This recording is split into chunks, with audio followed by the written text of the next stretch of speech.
दोस्तों, आज की कहानी बहुत ही ज्ञानवर्धक कहानी है। आज की कहानी में हम महाविद्वान तेनाली राम की कुछ गुण, कुछ जानकारियाँ, कुछ उनके ऐसे ऐसे बुद्धि को सीखेंगे जिसे सीख करके हम अपने जीवन में एक सफल आदमी बन सकते हैं और हर एक मुसीबतों का सामना कर सकते हैं। इस कहानी को आप अपने परिवार के साथ सुने, अपने बच्चों को सुनाएं, उनके अंदर भी इस बुद्धि का विकास होगा, क्योंकि कहानियाँ सुनने और पढ़ने से बुद्धि का विकास होता है। तो दोस्तों, चलिए हम शुरू करते हैं। तेनाली राम की वो 4 ज्ञान कौन कौन से हैं। दोस्तों, इसके पहले कि आप सब कहानी में खो जाए, चैनल को सब्सक्राइब करें, बेल आइकॉन का बटन ऑन कर दें, जिससे हर एक वीडियो की नोटिफिकेशन आप तक पहुंचती रहे।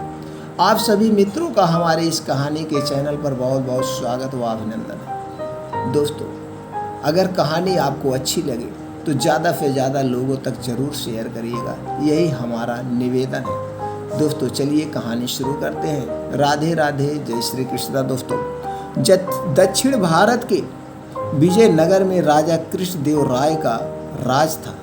एक बार विजयनगर में चूहों ने बहुत तबाही मचाई, जिससे पूरी प्रजा परेशान थी, क्योंकि चूहे आए दिन किसी के कपड़े कुतर जाते थे तो किसी की फसल और अनाज को नुकसान पहुंचाते थे। इससे परेशान होकर एक दिन पूरी प्रजा राजा कृष्णदेव राय के दरबार में पहुंची और उसकी समस्या और अपनी समस्याओं को दूर करने के लिए महाराज से प्रार्थना करने लगे।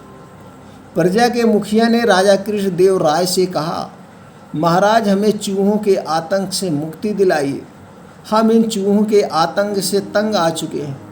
मुखिया की बात सुनकर राजा ने आदेश दिया कि हर घर में एक बिल्ली पाली जाए और उसकी देखभाल की जाए।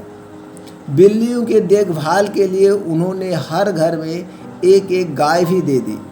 महाराज ने तेनाली राम को भी एक बिल्ली और एक गाय दे दी।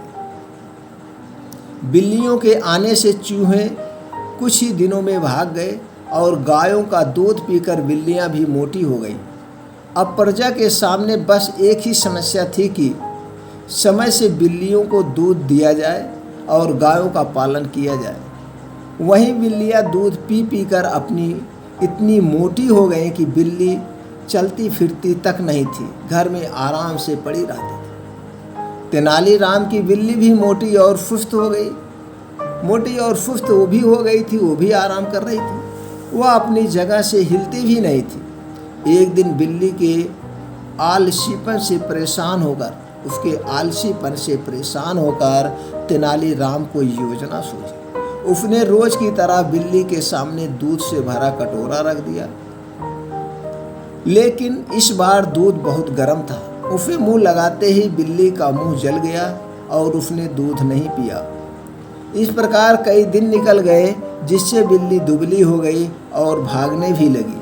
इसी बीच राजा कृष्णदेव राय ने सभा में बिल्लियों का निरीक्षण करने का ऐलान कर दिया और एक तय दिन पर पूरी प्रजा को अपनी अपनी बिल्लियां दरबार में लाने का आदेश दिया। सभी की बिल्लियां बहुत मोटी हो गई थी, लेकिन तेनाली राम की बिल्ली बहुत दुबली थी। राजा ने इसका कारण पूछा तो उसने कहा कि मेरी बिल्ली ने दूध पीना छोड़ दिया है। राजा ने इस बात को नहीं माना और उसने एक कटोरा दूध बिल्ली के सामने रखा। दूध को देखते ही बिल्ली भाग खड़ी हुई।